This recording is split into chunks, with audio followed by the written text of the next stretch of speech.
ખોડિયાર બાવની કવિ શ્રી દાદ બાપુની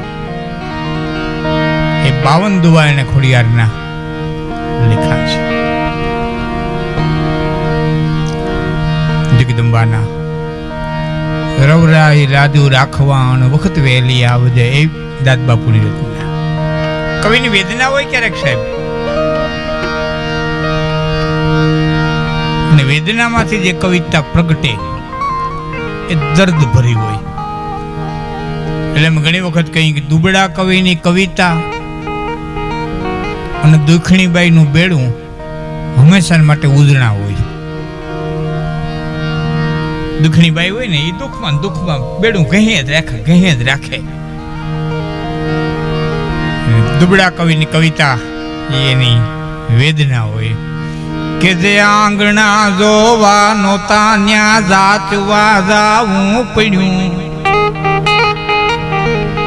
જે કર્મનો તું પૂર્વજોનું એ જ આચરવું પડ્યું. શું વેદના છે? દાદ બાપુ કે જે આંગણા જોવા નહોતા ત્યાં જાતું જવું પડ્યું, જેના ડાસા નહોતા બોલાવા એને માગવું પડ્યું. કેવી પરિસ્થિતિ થઈ છે?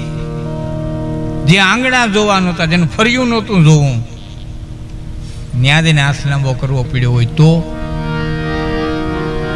રવરાય લાજુ રાખવાણ વખત વહેલી આવજે. એ શક્તિનું સાનિધ્ય આપણને મળ્યું છે. શ્રદ્ધાથી બળવાનું આ જગતમાં કોઈ તાકાત નથી. પોતાની જે શ્રદ્ધા,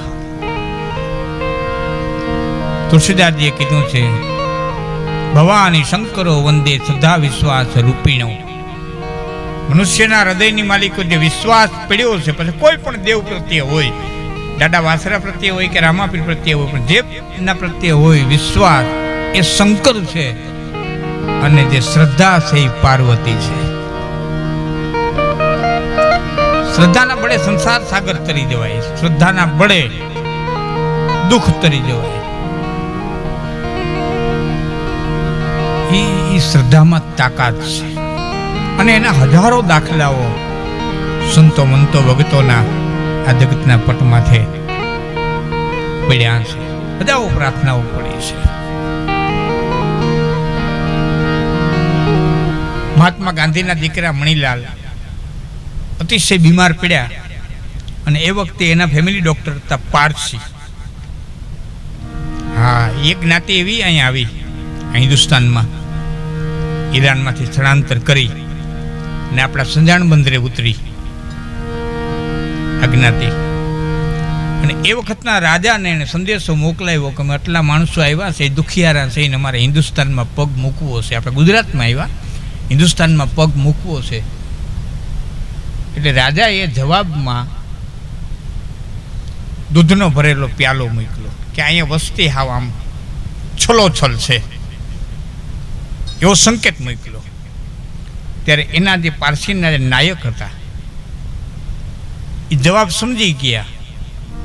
એને શું કર્યું, એ પ્યાલાની અંદર હાકર નાખી, હાકરનો ભૂકો નાખી અને પાછો રાજાને મોકલ્યો કે આ અમારો જવાબ છે. બાપા રજવાડા, એટલું યાદ રાખજો કે રાજની ગાદી ઉપર જે બેઠો હોય એમાં કુદરતનો અંશ હોય. ગીતાના 10મા અધ્યાયના 28મા શ્લોકની અંદર ભગવાને કૃષ્ણે કીધું છે કે મનુષ્યની અંદર રાજા એ મારું સ્વરૂપ છે. આગળ પાછળના પાસવાન નબળા હોય ને ભૂલ ખાઈ વસ્તુ નોખી છે, બાકી એમાં કુદરતનો અંશ હોય ને હોય છે. રાજાએ વિચાર્યું, પાછો દૂધનો પ્યાલો આવ્યો, ચાખ્યું, મીઠું લાગ્યું, અને તરત હુકમ કર્યો કે ઉતરવાની રજા તમે આપી દો. અને એ પારસીઓ સંજાણ બંદરે ઉતર્યા. એ દૂધનામાં હાકર નાખી અને મોકલો ને એવો સંદેશો દીધો તો ભલે તમારી વસ્તી પૂરી હોય, આમાં એક ટીપું હમાય એમ ન હોય એટલી તમારી વસ્તી હોય, પણ જેમ હાકર ભળી જાય ને એમ અમે તમારી વસ્તીની અરે ભળી જાય, હું અમને જગ્યા આપો. અને ભળી ગઈ બાપ આજની ઘડી સુધી. હા, 2-4 દી પહેલાનો કઈ મેસેજ વાંચ્યો, કોરોનાની રસી જેને ગોતી છે એ પારસી, એને પહોંચાડવાવાળા વિમાનો છે એ પારસીના, એનો જે બરફ પૂરો પાડે છે ને એ પારસીના. અને એણે પારસીના જે કોમ્યુનિટી હતા, એના જે અધિકારી હતા, એને કીધું કે આપણી કોમ માટે થઈ, એટલે કે પારસીની કોમ માટે થઈ અને આટલી દવા અમે એડવાન્સ આપીએ છીએ. સામેથી ના આવી હતી કે અમે પહેલાં હિન્દુસ્તાની છીએ, પછી પારસી છીએ, એટલે હવની લાઈનમાં વારો આવશે તેથી લેવું, ત્યાં સુધી નથી લેવી. આ કોરોનાની રસી, આ કાલે સવારનો દાખલો, આ ભળી ગયા જેમ દૂધમાં હાકર પડે એમ. હા, જો મોટી મોટી કંપનીઓ બધી પારસી પાસે, ટાટા પારસી, ગોદરેજ પારસી, છતાં ક્યાંય બહાર ન આવે, ક્યાંય અભિમાન નહીં. એ ભળ્યા કહેવાય. અને એ એને પાડ્યું, આજની ઘડી સુધી વચન પાડ્યું. આજ પણ તમે વાપી સલવાર જાઓ, પારસીની ખૂબ વસ્તી છે, તમને ક્યાંય કોઈ ઉહાપો કોઈ દી ન મળે. હિન્દુસ્તાનમાં પારસીએ કોઈ ઉહાપો કર્યો એવું ન બને. આ ભળી ગયા કહેવાય, આ મળી ગયા કહેવાય. દૂધમાં હાકર ભળે એમ ભળી ગયા. કવિ કાગે કીધું છે, મન ખાટે મળી ગયા, આ તો મળી ગયા પણ માથે રિયા, પણ ભેણા પૈ ભળી ગયા પછી કોરે નથી આ કાગડા. આ તો મન ખાટે મળી ગયા પણ માથે રિયા.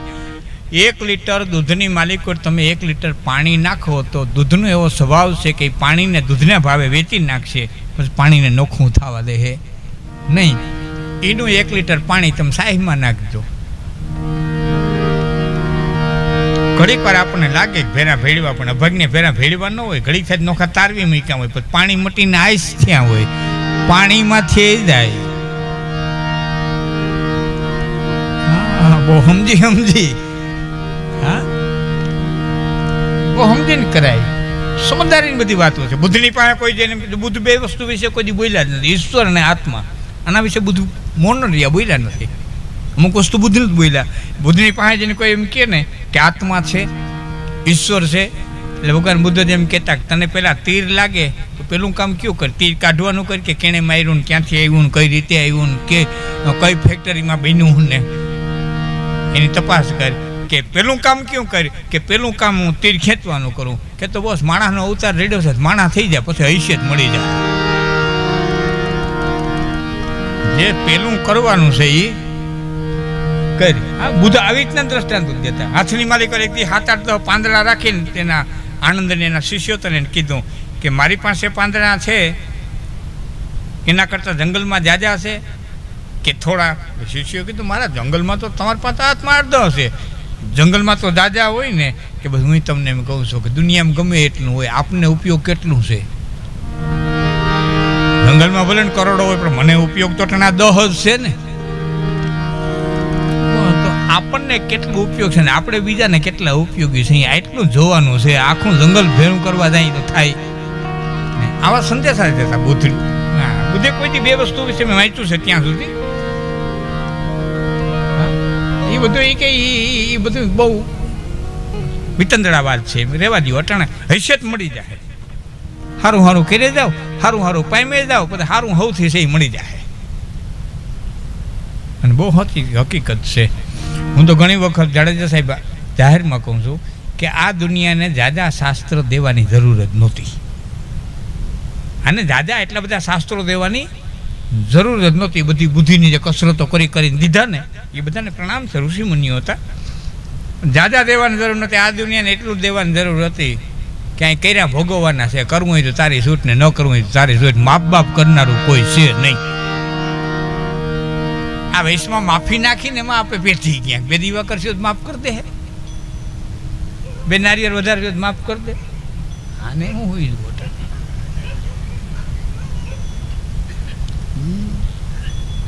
બિચારા પસતા છે કે અમારા જેમ કોણ રેડ્યું નાખે.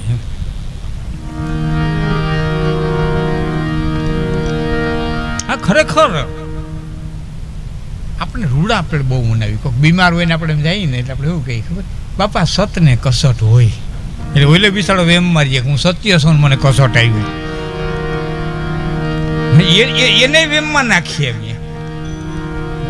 હું તો સહજ છે બોલવાવાળો વ્યક્તિ છું. ના, એ સતબતને કાંઈ કસોટ ન હોય. હકીકત છે. કસોટી કોને કરવી પડે? કસોટી હોના માલને આપણે પછી એવી દાખલા દઈએ. હોનાની કસોટી કરવી પડે, હીરાની કસોટી કરવી પડે. પણ કેને?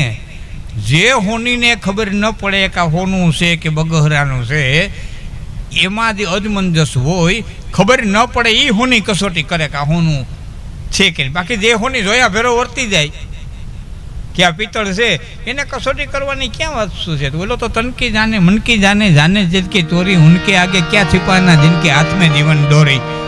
પલે પલની જેને ખબર છે એને કસોટી કરવાની શું જરૂર હોય.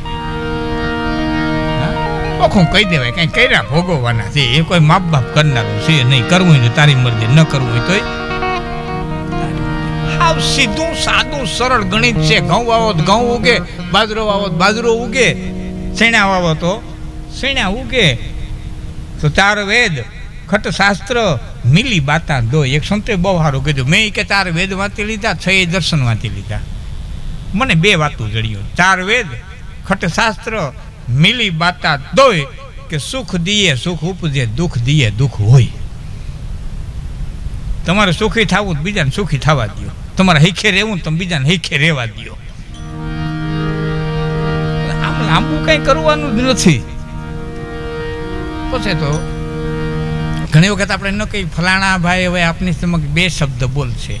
હવે ફલાણા ભાઈ એક રાખણથી ગઢવી હોય, રાત આખી બોલે 9 દી બોલે, એને બોલવા 2 શબ્દ. સારું પકડો ને હા તો છોડો, આનાથી બીજું કાંઈ કહેવાનું નથી. રાયતાખી એના દ્રષ્ટાંતો દીધે રાખો, રાયતાખી બોલે રાખો, રાયતાખી ગાયે રાખો. આટલું જ કેવું છે. અસત્યને છોડો ને સત્યને પકડો. આનાથી વધારે કોઈને કાંઈ કહેવાનું છે નહીં. પછી બધું આપણે આનંદ ઉત્સવ કરીએ, આ બધો ઉત્સવ છે. આજ માતાજીના સાનિધ્યમાં મળ્યા થઈને આપણે આનંદ કરીએ. બાકી આમાં કેને ખબર નથી સુખી કેમ થવાય, આમાં કેને ખબર નથી મોક્ષ કેમ મળે. કોણ અજાણ્યું છે આમાં? બધાયની પાસે માહિતી છે, હાલવું નથી. હા, દુર્યોધન બોલ્યો તો ભગવાન કૃષ્ણની બહુ જ્યારે લાંબી ચર્ચા કરીને ત્યારે દુર્યોધન બોલ્યો હતો કે હે ભગવાન કૃષ્ણ, તમે જે કાંઈ કહો છો તો મારી વાત સાંભળી લ્યો. રાજા ધર્મ જે દ્રોણની પાસે ભીણ્યા એ દ્રોણની પાસે હું ભીણ્યો. રાજા ધર્મ જે નીતિ વિદુર કાકા પાસે શીખા એ જ નીતિ એની પાસેથી હું શીખો. રાજા ધર્મ યુધિષ્ઠિર જે ભીષ્મ પિતામહ પાસેથી બધું જ્ઞાન શીખા, રાજનીતિ શીખા, એ બધું હું શીખો. જે કંઈ શિક્ષણ જોઈએ ધર્મે જે લીધું એ જ જગ્યાએ બેહીને મેં લીધું. હું આ કંઈ જાણતો નથી એમ નથી. જાનામી મેં ધર્મમ, જો બોલ્યો છે દુર્યોધન, જાનામી મેં ધર્મમ નચ મેં પ્રવૃત્તિ, જાનામી મેં અધર્મમ નચ મેં નિવૃત્તિ. ધર્મ હું છે હું જાણી શકું છું, છતાં એમાં હું પ્રવૃત્ત થઈ શકતો નથી. તમારે જેટલું સમજાવો એટલું સમજાવો, પણ મારા નહીં થાય 100% વાત. એટલે આમાં બધું બધાને ખબર છે, છતાં આપણે વારંવાર એક ચર્ચાઓ કરવી પડે, વારંવાર આપણે આ પ્રોગ્રામો કરવા પડે, વારંવાર બધાનો સાંભળવા પડે. શું કરવા કે એક બળ મળે, એક તાકાત મળે, એક ઉર્જા મળે. અને એવી શક્તિ ખોડિયાર હોય, પીઠળ હોય, નાગબાઈ હોય, કે પાછા આપણા રામાપીર હોય, ઈશ્વર હોય, રામ હોય, કૃષ્ણ હોય, શિવ હોય, શક્તિ હોય, જે કોઈ હોય, આપણે જ્યાં પાછા પડીને ત્યાં એની તાકાત માગવી જોઈએ.